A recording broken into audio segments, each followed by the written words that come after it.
Мы могли бы чуть-чуть повторить, но оставим это, если останется время. Сегодня у нас другая важная тема. Посмотрите на первую книгу Паралипоменон, 12 главу. Первая Паралипоменон, 12 глава. Тема наша сегодня называется «Единая целостность». Не могу тебе помочь ничем, нету тут никакой больше. Единая целостность. В чем же заключается единая целостность? 12 глава, 33 и далее 38 стих. А вначале мы прочитаем из 7 главы 11 стих.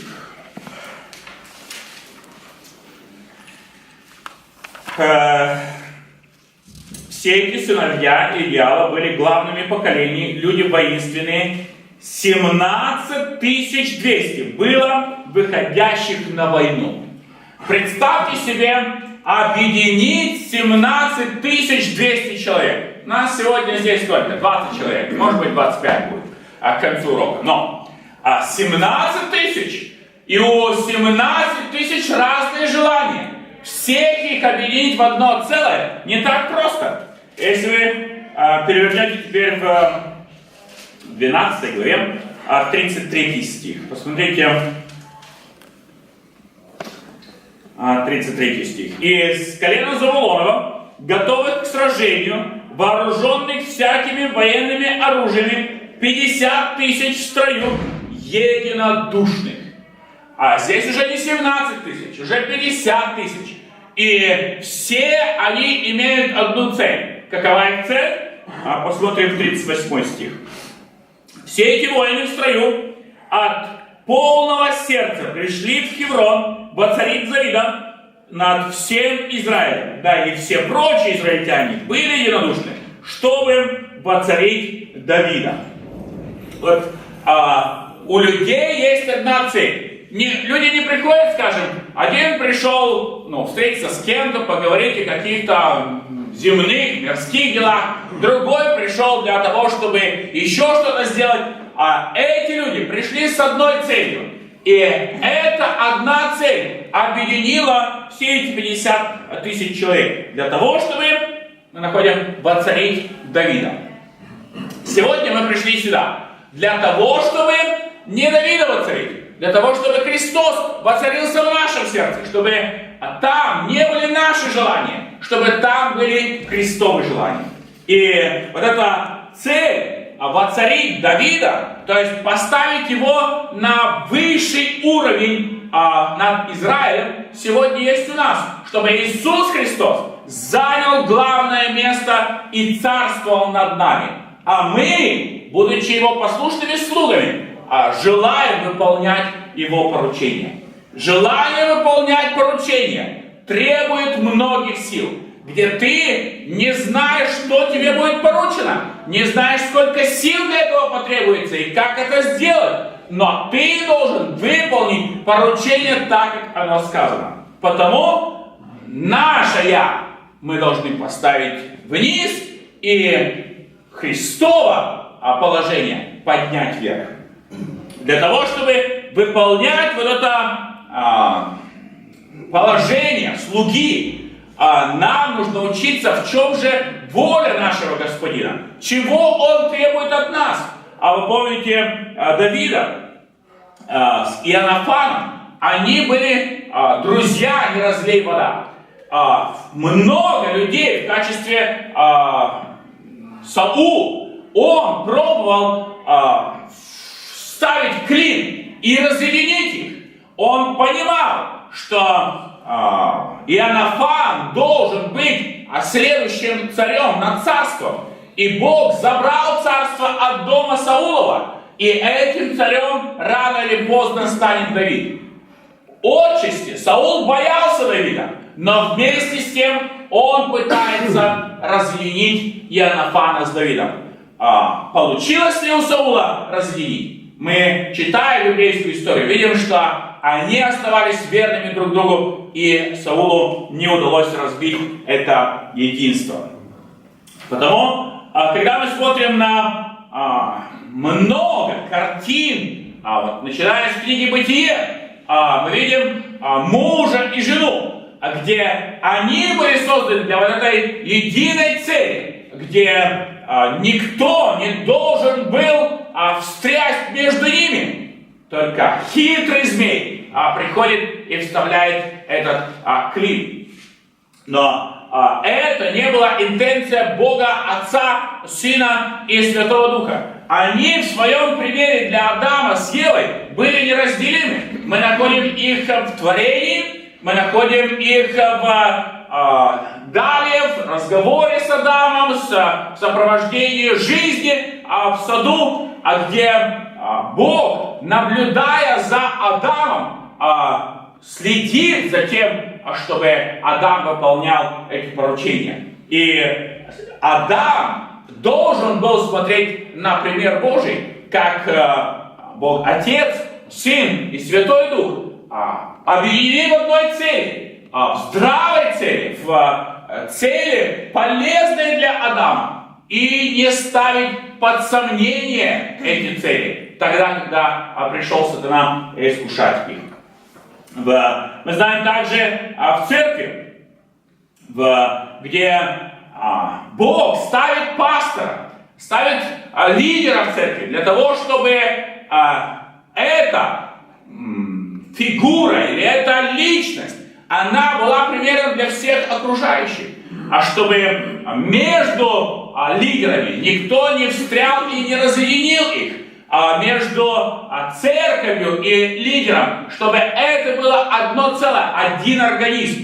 И вот этот организм сатана пытается снова вставить свой клин туда, для того, чтобы направить друг против друга этих людей, и чтобы они воевали между собой, чтобы не было успеха, чтобы не было результата.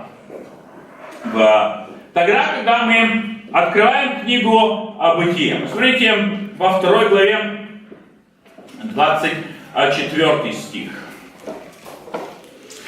Мы говорили, что книга «Бытие» — это книга начала. И вот одно из начал, на которое мы посмотрим сегодня, это пример вот этого целостного единства, которое должно было прогрессировать и не должно было останавливаться. 24 стих. «Потому оставит человек отца своего и мать свою, и прилепится к жене своей, и будут, что будет? Две плоти? Будет всего лишь одна плоть». То есть их эмоциональные, физические, нравственные, какие хотите интересы, должны быть одним целым. Никаких разниц или никаких отличий не должно быть между ними в начале. Но мы находим, что вот это единство, начиная с вот этой первой пары, мы находим его и далее в Ное вместе с своей семьей. Помните, что Бог сказал Ною построить ковчег.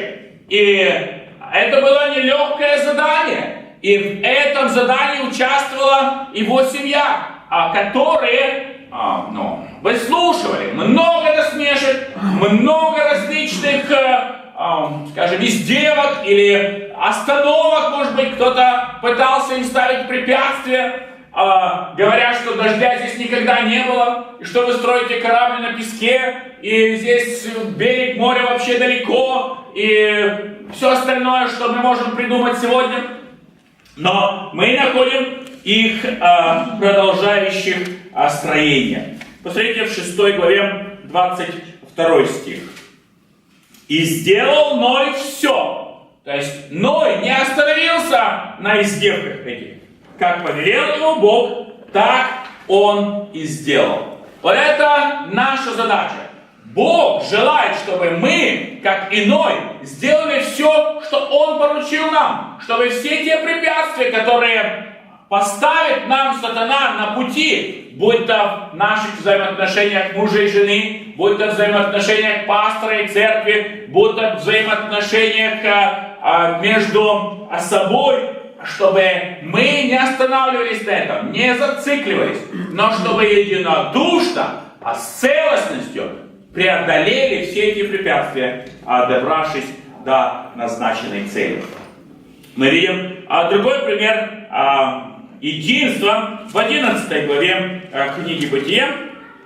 Вы помните эту Вавилонскую башню. Они не служат нам добрым примером, когда Бог сказал: плодитесь, размножайте и населяйте землю, то есть распространяйте по всей земле.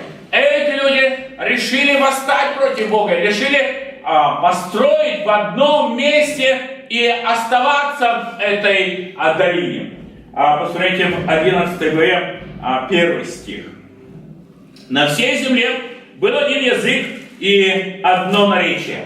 Вы скажете: о, это же было хорошо. Не нужно было ездить из страны в страну, учить язык, и много разных, много проблем, которые мы имеем сегодня.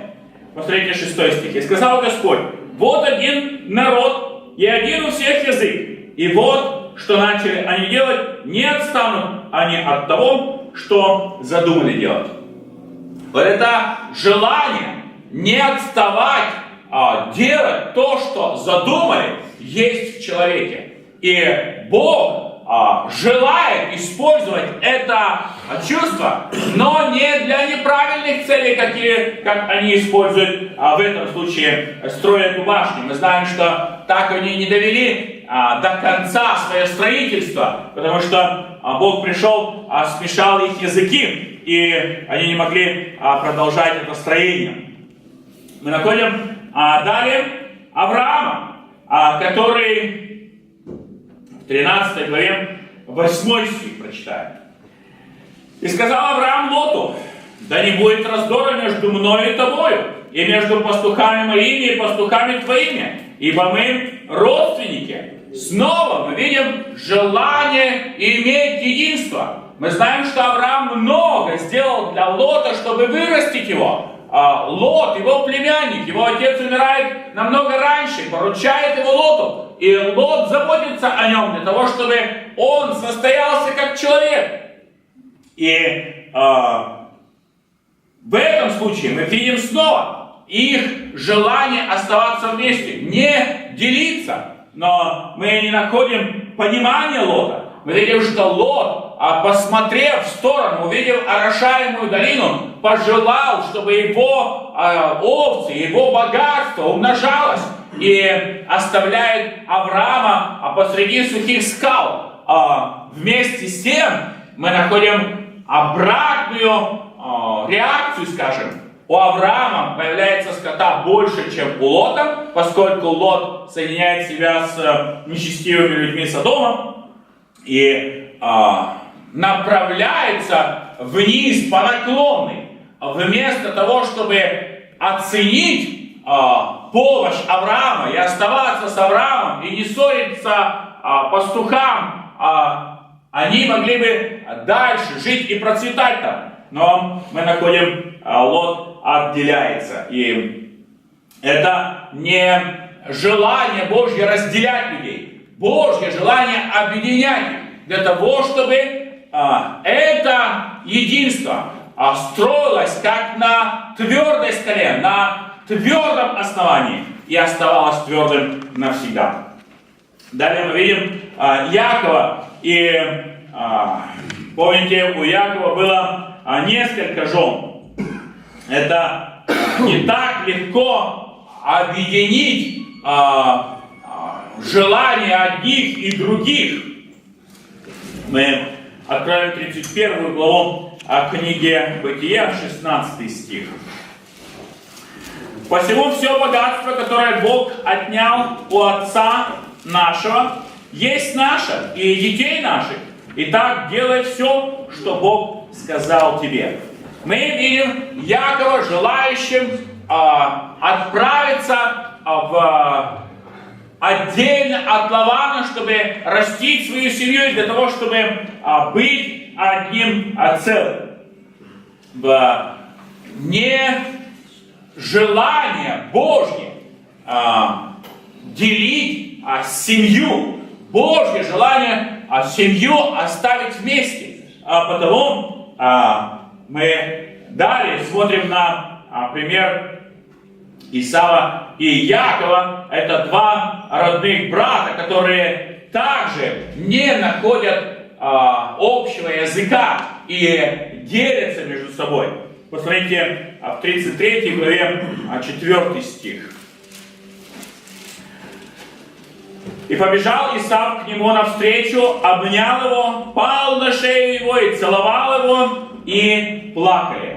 Много лет они не виделись вместе. Что-то послужило причиной их разделения. Теперь, встречаясь, они жалеют о тех пройденных годах, что они не могли провести вместе.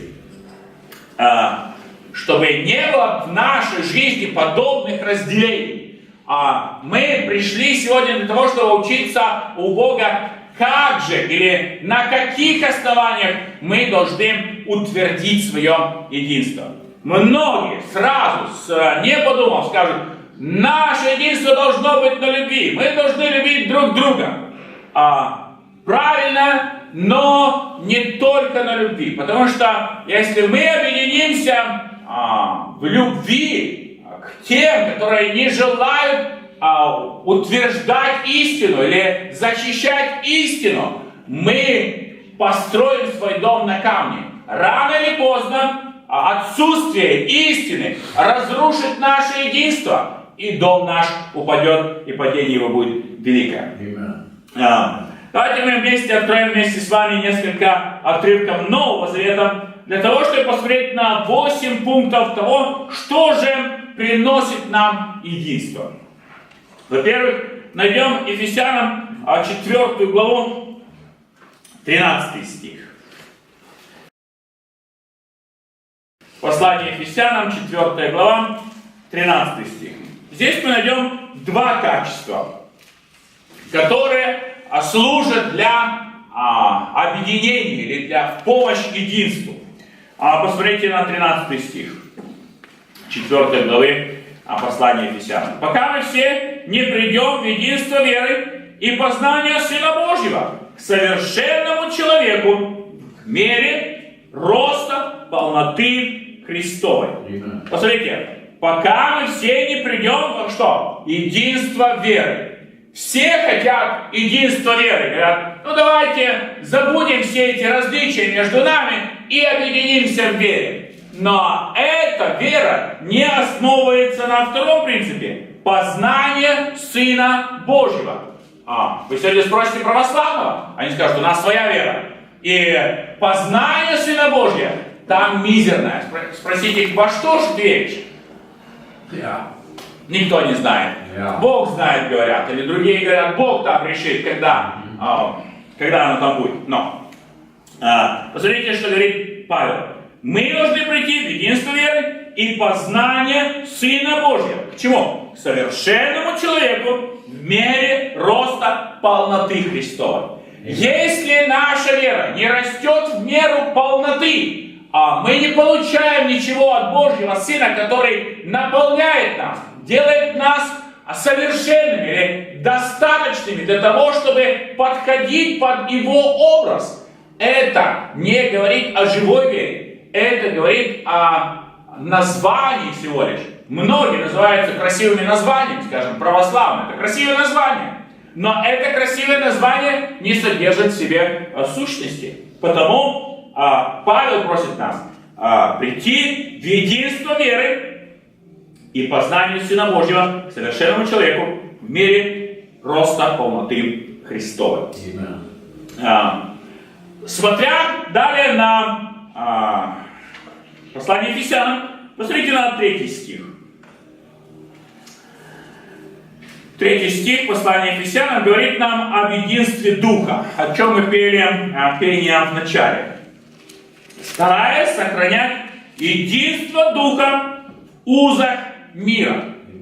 Очень важно, с каким отношением мы приходим, с каким духом мы приходим. Мы приходим для того, чтобы приносить разделение, чтобы отделять кого-то, чтобы показать, какой я хороший, какие вы чуть ниже, или вы чуть не такие, как я, или еще как-то. Я умнее, вы не умнее. Павел говорит, стараясь сохранять единство Духа в узах мира. Amen. Если нет у нас единства Духа, наше единство будет колебаться, поскольку не будет правильного основания. Далее мы посмотрим на послание Коринфянам, 1 глава, 10 стих. Что же говорит нам о единстве Духа? Как говорит Иаков, самое мощное член нашего тела — это не ноги, скажете вы, да? Некоторые скажут, самые мощные мускулы — это в ногах, да? Другие скажут, в языке. Потому что язык — это как маленький член, но может управлять большим кораблем. Вот от языка зависит, наполнены ли мы духом или наполнены мы чем-то другим. Посмотрите 1 Коринфянам 1:10. Какова наша речь? Расскажет нам о единстве. 10 стих. «Умоляю же вас, братья, именем нашего Господа Иисуса Христа, чтобы все вы говорили то же самое, чтобы не было между вами разделений, но чтобы вы были совершенны, соединены в том же самом уме и в том же самом суждении». Amen. Вот о чем Павел просит, говорит. Язык выразит все, что на вашем уме, что кипит вас, что беспокоит вас, это выйдет с языка. И если это выйдет не в едином духе, тогда между вами будет разделение. И ваше единство будет колеблемое, не устоит. Во 2 Коринфянам 13 глава, 11 стих. Посмотрите от чего зависят наши слова. 2 Коринфянам 13, 11. Мы знаем, что вначале есть мысли. Мысли выражаются в словах. Посмотрите на описание мыслей. 11 стих. «Братья, наконец, братья, до свидания. Будьте совершенны, утешайтесь, будьте какими? Единомысленными. Живите в мире, и Бог любви и мира будет с вами». Вот почему важно быть единомысленными, единодушными, чтобы, имея одни мысли, тогда будут одни слова, тогда будет твердое единство. Не имея одних мыслей, когда мои мысли думают о плотском, или о земном, или о суетном, или о еще чем-то, я не буду думать о духовном. Соответственно, они будут разниться с Божьими мыслями и будут производить разделение. Другой, это уже будет 6 пункт. Значит, первое — вера, второе — познание Христа, потом разговор, мысли, дух. Теперь на стиль жизни посмотрим, на наше служение. После книги Ефесянам есть послание Филиппийцам. 1 глава, 27 стих. Посмотрите, какой стиль жизни приносит единство. 27 стих. «Только пусть будет жизнь ваша, как подобает Евангелию Христа, чтобы мне приду ли я и увижу вас, или же буду отсутствовать, слышать о ваших делах, что вы твердо стоите в одном духе, единодушно, борясь вместе за веру евангельскую». Он говорит, чтобы мне слышать о ваших делах, что вы, как стоите, на песке? Нет, твердо стоите в одном духе. Вот это жизнь, о которой он, придя, или может увидеть, или не придя, может услышать, должна характеризовать нас сегодня. Как мы ведем себя? Как слышим здесь, когда мы выходим отсюда? Допустим, в троллейбусе, по улице, в магазине, на работе или еще где-то. что слышно о нас, если за вами кто-то последует и проследит ваше хождение, вашу жизнь обычную, что он там заметит? Похожесть на Христа, как подобает Евангелию Христа, или мы там услышим слова, которых вообще нет в Евангелии, и, может быть, отсутствует даже в словаре, в котором, языком, которым мы пользуемся. И это не говорит нам о единстве. Посмотрите на седьмое качество. Это твердо. Твердо говорит о определенной цели. Когда спортсмен направляется к цели, он употребляет все свои усилия, чтобы дойти до цели, дойти каким? Первым, возможно. Потому он снимает с себя весь груз, он делает все возможное, чтобы эту дистанцию, которая нужно ему пройти, он не отвлекается на разговоры, он не отвлекается на посторонние вещи, он стремится к цели, потому что он знает, что самое меньшее время ему нужно, чтобы дойти до этой цели и получить эту награду. Вот такая цель стоит перед христианином, чтобы жизнь ваша, как подобает Евангелию Христа, проходила. Вот это наша цель. Если наша жизнь не происходит по Евангелию Христа, тогда мы не имеем цели, тогда мы живем сегодняшним днем, и завтра, скажем, поменяется правительство, или что-то другое поменяется в нашей жизни, мы будем жить согласно тех новых обстоятельств, которые вокруг нас создадутся. Если мы живем по Евангелию Христа, помните вы Даниила, он не зависел от правительства. 4 больших царя поменялись, и 4 разных государства были образованы вокруг него. Даниил прежнему остается верным своей цели. Он открывает окна в сторону Иерусалима и продолжает молиться, несмотря на заговор, несмотря на то, что никто этого больше не делает, он продолжает делать, потому что у него есть цель, и он знает, что к этой цели он должен дойти. И это в нашей жизни цель, чтобы вы твердо стоите в одном духе, единодушно, борясь вместе за веру евангельскую. Я не знаю, в какой мере происходит борьба в вашей жизни. Участвуете ли вы в борьбе, или вы стоите в стороне пассивно, безразлично? Что бы вы сказали о таком человеке, который видит, что горит чей-то дом? Ну, допустим, этот дом будет гореть. Какова ваша реакция? Вы будете сидеть по-прежнему на вашем месте, или вы будете стучать в окна и будить там жителей, чтобы, эй, что случилось с вами? Вы спите, ваш дом горит, вы останетесь без жилья. Вот это наша реакция сегодня. Смотря на окружающий наш мир и зная, что путь их направляется к погибели, что вскоре придет гнев Божий, суд Божий на них, и осудит их, и не будет другого шанса, чтобы исправить свое положение. Мы должны пойти рассказать им о той спасительной вести, которая приносит нам Евангелие. На сегодняшний день Евангелие, многие говорят, непопулярно.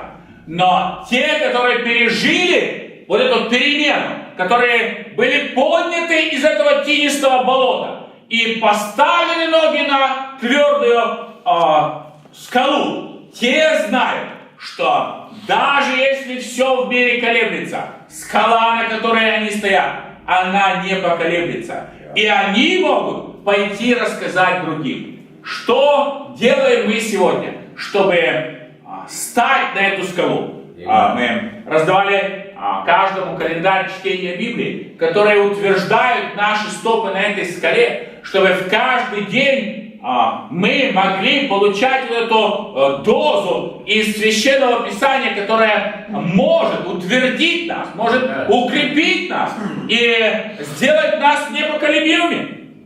Если мы оставили Мы знаем, что это отличительная черта христиан, любовь. Посмотрите в первое послание Петра, 3 главу, 8 стих. 1 Петра, 3 глава, 8 стих. После описания отношений мужчины и женщины, или мужа и жены, апостол Петр говорит «наконец», то есть подводя итог. Вот я вам сказал эту всю информацию. Наконец. Будьте все единомысленны, имея сострадание друг к другу. Любите как братья. Будьте жалостливы и любезны. Все хотят, чтобы сегодня к ним проявили жалость, чтобы проявили милосердие, чтобы выслушали их. Много сегодня одиноких людей, которые хотят, чтобы кто-то им уделил минутку времени. Петр говорит, это наконец. Когда вы видите, что это люди, которые держатся за веру, которые возрастают во Христе, которые имеют правильный разговор, которые имеют правильные мысли, имеют правильный дух, правильную жизнь и правильные цели, тогда, как своим по вере, мы можем проявить к ним любовь для того, чтобы быть жалостливы к ним. До тех пор Бог не относится к ним жалостливо. Бог строго судит их за их грехи. Не из-за того, что родились они в такой семье, а за то, как они ведут себя. Бог любит грешника, но не любит грех, который живет в этом грешнике. Потому и наши отношения к различным истам, я не знаю, сегодня есть много разных названий разных религий, которые не имеют цели, которые ставят Евангелие перед собой. Может быть, они основали какую-то организацию, может быть, у них какие-то другие цели, но это не соответствует тому, чтобы проявить к ним жалость. Это соответствует тому, чтобы сказать им строго: вы идете в ад. Верите ли вы в это или не верите? Если я приду на вокзал, и я знаю, что в 5 вечера отправляется мой поезд, и я приду в 5:05, что станет с моим поездом? Я увижу только его хвост. Вот такое отношение у Бога к этим людям. Они знают, что придет суд Божий. Они не хотят поверить в это, что Он придет. Потому они говорят, может ли любящий Бог сделать так, чтобы наказать грешников или еще что-то. Но Бог точно придет. И тогда, когда Он придет, другого шанса не будет. В конце я хотел посмотреть еще с вами на один стих из 7 главы Матфея, 24 стих. Матфея 7, 24.